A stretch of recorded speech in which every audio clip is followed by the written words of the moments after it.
Anyway, balik sa kwento. Nang sumunod na araw nang buksan ni Roland ang pinto sa kanyang opisina, naghihintay na sa kanya sina Barrett at Edith sa loob. Nakahiga si Nightingale sa isang upuan, nagbabasa ng libro at kumakain ng tuyong isda.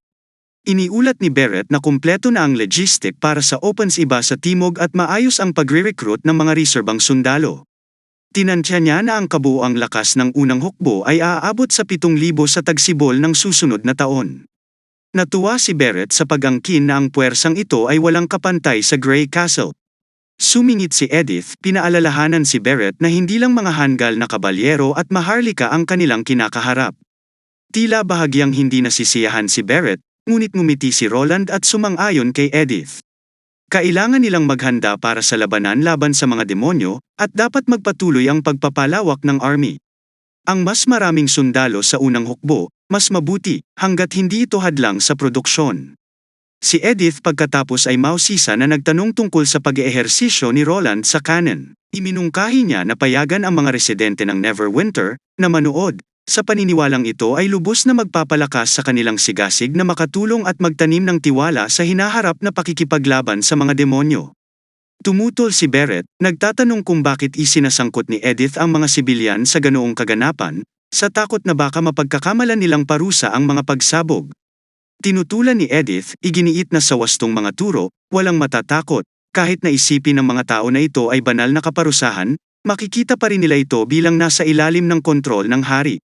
Ipinaliwanag niya ang kanyang ideya, isinasaalang-alang ang limitadong pagkakataon. Maaari silang magbenta ng mga tiket sa mababang presyo upang mapalaki ang kita. Ang madla ay pangunahing binubuo ng mga individual na may edad 15 hanggang 30 dahil kinakatawan nila ang hinaharap na pangunahing estado ng Neverwinter. Masusing pinag-isipan ni Edith ang buong plano at medyo naiintriga si Roland. Ang dinala ni Edith ay halos kapareho ng parada ng militar.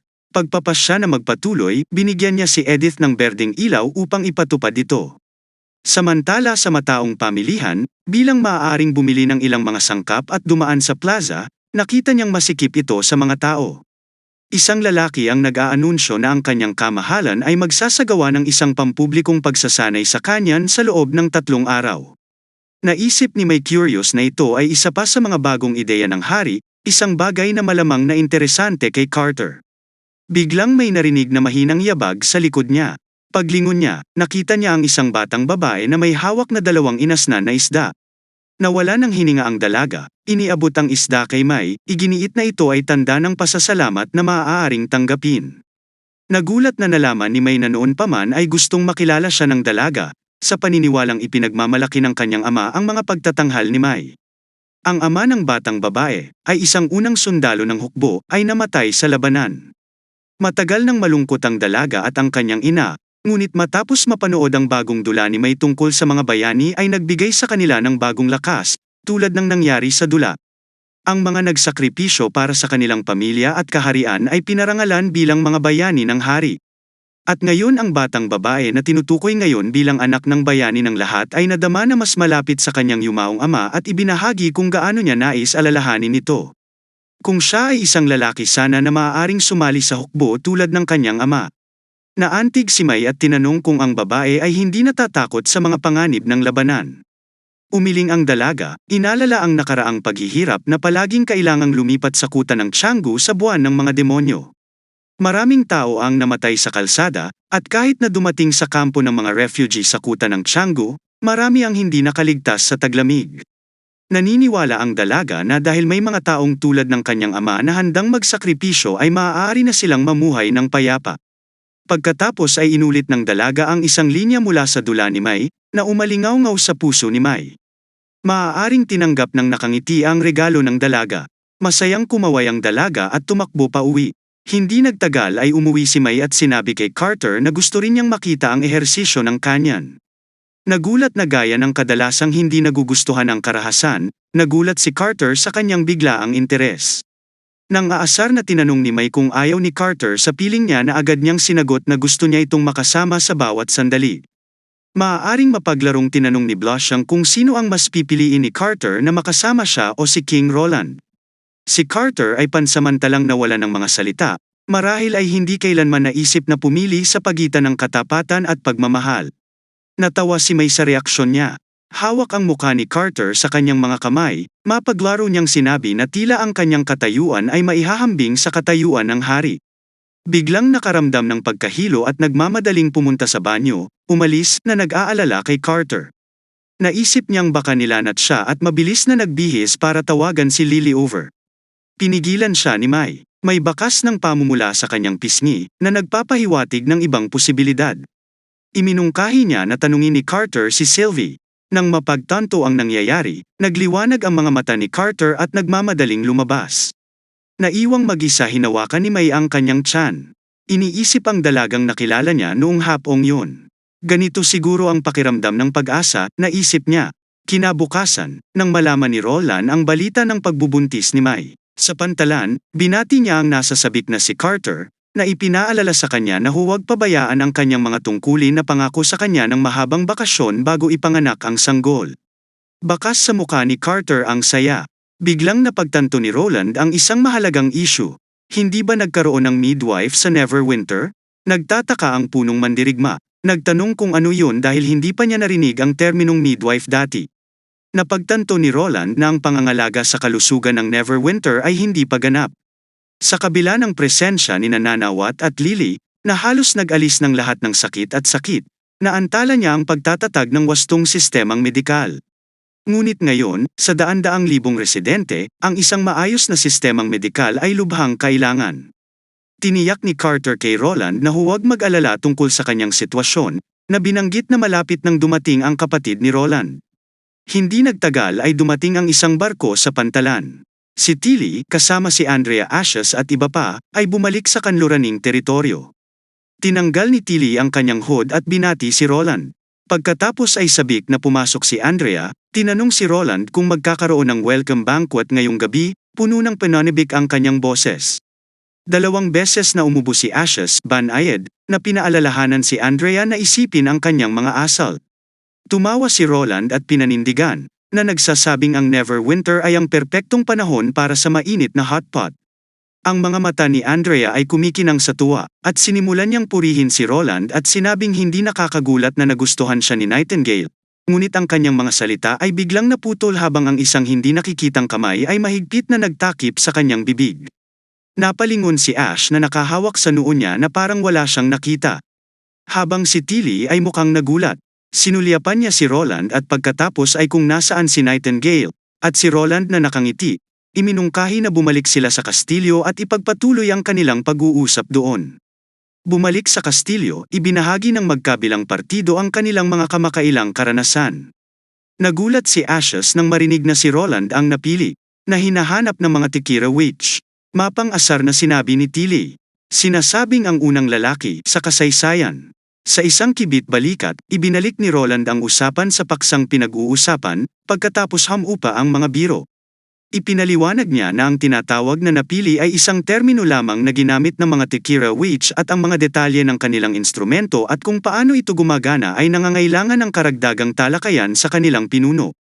Gayunpaman, bago iyon, binalak niyang magsagawa ng ehersisyo ng kanyan upang maibalik ang tiwala ng Tikira Witch.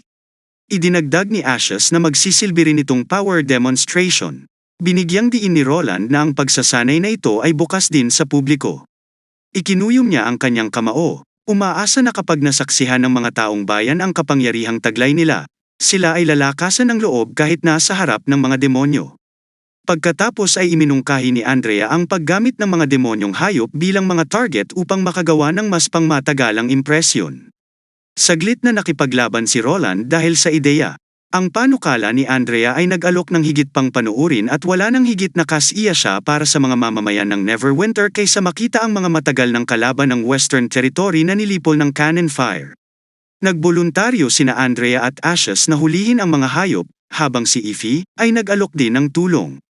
Nagpahayag ng pagkabahala si Wendy tungkol sa mga panganib ng paghuli sa mga demonyong hayop. Habang si Nightingale, na tila sabik na lumahok, ay tiniyak sa kanya na hanggat sila ay nagpapatakbo sa loob ng kontroladong lugar ni Leaf, ay walang panganib. Pagkatapos ay iminungkahi ni Tilly ang isang warm-up competition bago ang ehersisyo ng kanyan. Bubuo sila ng 3 koponan upang makita kung sino ang makakahuli ng higit pang mga demonyong hayop na may isang buwang supply ng Chaos Drink bilang premyo. Na-curious si Tilly kung mas masarap nga ba ang inuming ito kaysa sa ice cream sandwich. Iminungkahi din niya na makilahok si Phyllis na ikinagulat ni Roland. Naniniwala si Tilly na ito ay magbibigay kay Phyllis ng personal na pag-unawa sa kapangyarihan sa likod ng mga sandata ni Roland. Si Roland, na nakatingin sa umaasang mukha ni Ashes, at ang iba ay tumango bilang pagsang-ayon. Matapos ma-finalize ang planong manghuli ng mga demonyong hayop, unti-unting umalis ang lahat. Si Ify ay dumiretso siya sa ikatlong palapag ng diplomatikong gusali ay huminto bago kumatok sa isang pinto. Naaalala kung paano hiniling ni Roland na makipag-usap sa kanya ng mag-isa. Mas maaga lang ng kalahating oras. Sa malumanay na tono, pinaalalahanan ni Roland si Ify tungkol sa kaibigan niyang si Annie, na binanggit niya bago sumali sa Blood Fang. Tumango si Ify, nagtataka kung bakit niya ito ipinapahayag. Pagkatapos ay isiniwalat ni Roland na kabilang sa mga mangkukulam mula sa Wolf Heart, mayroong isang nagngangalang Annie, na ang kwento at kaganapan ay malapit na sumasalamin kay Annie. Habang si Roland ay nagsasalita, nanlalaki ang mata niya sa sobrang pagkabigla at hindi makapaniwala, pabulong na sinabi, kung totoo ba talaga ito? Magkahalong saya at guilt ang ekspresyon ni Ify, tila natatakot na baka hindi siya mapatawad ni Annie. Ibinigay ni Roland sa kanya ang room number ni Annie at iniwan ito kay Ify para magpasya kung ano ang susunod na gagawin. Pinili ni Roland na huwag gawin itong sorpresa dahil hindi siya sigurado sa nararamdaman ni Annie kay Ify. Habang nasa isip ang room number, dahan-daang lumapit si Ify sa pinto, lumalaki ang kanyang mga hakbang, nag-aalangan habang papalapit. Ang takot sa potensyal na hindi pagpapatawad ni Annie ay nagpapabigat sa kanya. Paano kung hindi siya mapapatawad ni Annie? Ano ang gagawin niya? Nakatayo sa pintuan, nag-aalangan si Ify kung siya ay kakatok. Biglang lumitaw si Shadow Feather at Nightfall. Alam nilang kinakabahan si Ify, kaya't si Shadow Feather at Nightfall ay nagmamadali, nag-aalala kay Ify. Narinig ang bahagi ng pag-uusap ni Ify at Roland na nagsasabing, kailangan nilang bantayan si Ify, kung sakaling sinubukan ni Roland na e-course si Ify. Kung magpapakawala siya ng isang walang magawang ngiti, sinasabing paano matatawag iyon ni Shadow Feather na nangangalaga. Bahagyang gamaan ang pakiramdam niya sa mga biro ng dalawa. Pabiro niyang tinanong kung pinagtatawanan siya ng mga ito, kung saan ngumiti si Shadow Feather na sinasabing baka. Para bang nag-alinlangan siya, biglang kumatok si Shadow Feather sa pinto ng ilang beses at mabilis na tumakbo palayo. Aalis na sana si Ify sa nagulat niya, ngunit walang pagpipilian kundi harapin ang nasa labas ng pinto. Lumingon si Shadow Feather kay Ify, pinayuhan itong magsalita na lang kung ano ang nasa isip niya. Nang bumukas ang pinto, bumungad sa kanya ang isang matangkad na mangkukulam. Si Annie iyon. Tila nanigas ang oras sa sandaling iyon. Nang makita ni Annie ang batang babae sa kanyang harapan, sinalubong siya ng alaala ng Little Ify. Pag-aalinlangang nagtanong kung ikaw ba? Siya ba? Naramdaman ni Ify, na parang bumalik ito sa nakaraan, naging walang magawa at palaboy na babae. Nagsimulang tumulo ang mga luha sa kanyang mukha, nag-flash sa kanyang isipan ang mga alaala. Hindi na makapagpigil, niyakap ni Ify si Annie, humikbi muna ito ng mahina, pagkatapos ay umiyak ng malakas, paulit-ulit na humingi ng tawad sa kanya. Natigilan noong una si Annie. Pagbukas niya ng pinto, hindi niya agad nakilala ang bruhang nakatayo sa labas, though she looked familiar. Nang yakapin siya ni Ify, umiiyak at humingi ng tawad at nakilala siya ni Annie. Nakikita si Ify na hindi mapigilan ang umiiyak, ang anumang hinanakit na hinahawakan ni Annie kung siya ay tila mawawala. Naalala niya kung gaano siya payat at mahiyain noon. Paano nakayang panindigan ng napakamahiyaing babaeng iyon ang utos ng Blood Fang? Huminga ng malalim si Annie, malumanay, niyakap si Ify, sinabi sa kanya na hindi na siya sinisisi. Nang marinig ito ni Ify, siya ay bahagyang nanginig at umiyak ng mas malakas. Matagal bago na-stabilize ang kanyang emosyon. Habang papalapit ang ibang mga mangkukulam kay Annie, nakatingin si Ify na nakayakap sa kanyang mga bisig at saka bumaling kay Amy at ang iba ay nagdesisyon. Sinabi niya sa kanila na pipirma siya ng kontrata kay Wendy at maglilingkod sa hari. Nakatayo sa ibabaw ng pader ng lungsod, pinanood ni Roland ang mga kalahok na mangkukulam. Pinaalalahanan niya ang lahat, na ang demonic beast hunt ay tungkol sa pagkakaibigan. Una ay kompetisyon, pangalawa ay kaligtasan higit sa lahat. Ang mga patakaran ay simpleng pagkuha ng maraming mga demonyong hayop hanggat maaari, habang ikinukulong ang mga ito sa mga kulungan at bumalik bago lumubog ang araw. Mahigpit niyang idinagdag na ang sinumang maliligaw sa hindi gaanong sinusubaybayang lugar ay madi-disqualify. Sa pagsisimula ng paligsahan, sina Lightning at Maisie ang unang pumailang lang sa langit patungo sa maulap na kagubatan. Ang mga koponan ay binubuo ni na Maisie at Lightning mula sa Neverwinter, Andrea at Ashes mula sa Slumbering Isle at Agatha at Phyllis mula sa Tikira. Habang ang lahat ay wala sa pader hanggang sa tinanong ni Tilly si Roland kung sino sa tingin niya ang mananalo. Iniisip ni Roland na maaaring magkaroon ng kalamangan sina Lightning at Maisie dahil sa kanilang bilis, kahit na hindi sila kasing lakas sa pakikipaglaban gaya ng iba. Nakangiti si Tilly, nag-propose ng taya. Kung ano ang taya? Si Tilly ay tumaya sa koponan ng Slumbering Isles na nagsasabing kung siya ay nanalo, gusto niyang mag-set up si Roland ng isang pondo upang bigyan ng kalahati ng kita ng Chaos Drink, upang gantimpalaan ang mga mangkukulam na gumawa ng malaking kontribusyon sa pag-unlad ng lungsod. Si Roland, na may katulad na mga plano, ay kaagad na sumang-ayon at nagtanong, paano kung natalo si Tilly? Si Tilly na mukhang seryoso, sinabi niyang pagkatapos ay mananatili siya sa Neverwinter. Nagulat si Roland, sinulyapan siya, na pagtantong hindi siya nagbibiro. Pilyong kumikinang ang mga mata ni Tilly habang idinagdag na baka hindi manalo si Roland.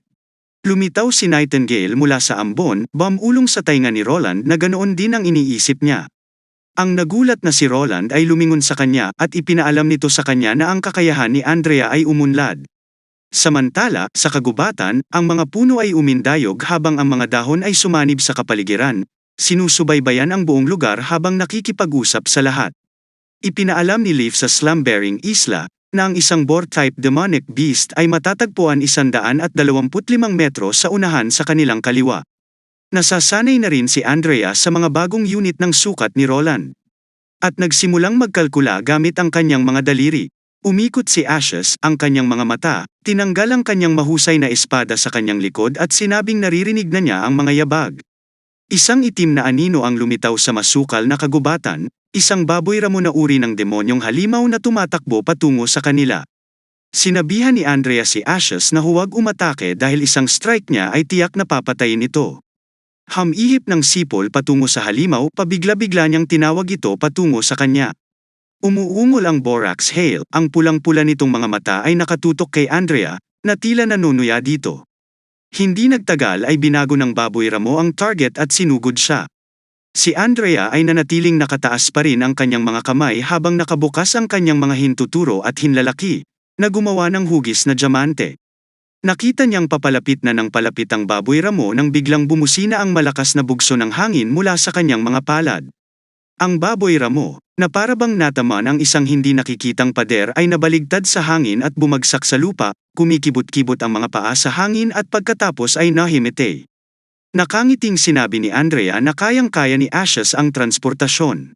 Ayaw ni Ashes na gawin ang marumi at matrabahong trabaho. Ngunit pinaalalahanan siya ni Andrea na kinatawan nila ang Slumbering Isle sa kompetisyong ito. At kung matatalo sila dahil kay Ashes, ay tiyak na mapapahiya si Lady Tilly. Nang marinig ni Asher na ito ay mas naging seryoso sa kanya ang mga bagay, itinaas ang baboy ramo at mabilis na tumakbo patungo sa hawla sa ilalim ng pader ng lungsod. Nawala ang isang sintas. Tumingin si Andrea sa kagubatan at hiniling kay Leaf na ipaalam sa kanya ang lokasyon ng susunod na demonyong halimaw. Ipinaalam ni Leaf kay Andrea na may isa pang hayop, 450 ang metrong layo, ngunit tinanong kung plano ni Andrea na maghintay si Ashes. Isinaalang-alang ito ni Andrea, pagkatapos ay nagpasya na ito ay magiging masyadong mabagal, tinitiyak kay Leaf na kakayanin niya itong mag-isa. Sinimulan niyang kalkulahin ang layo na 450 meters at nagsimulang tumakbo, na hinihiling kay Leaf na ipaalam kay Ashes ang kanyang lokasyon mamaya. Samantala, sa pangkat ng Tekura, tumingin si Phyllis kay Agatha, na una sa paglalakad at humingi ng tawad, hindi inaasahan na isasama ni Roland si Agatha sa naturang aktibidad. Gayunpaman, hindi inisip ni Agatha na tingnan ito bilang isang magandang pagkakataon para makapagsanay.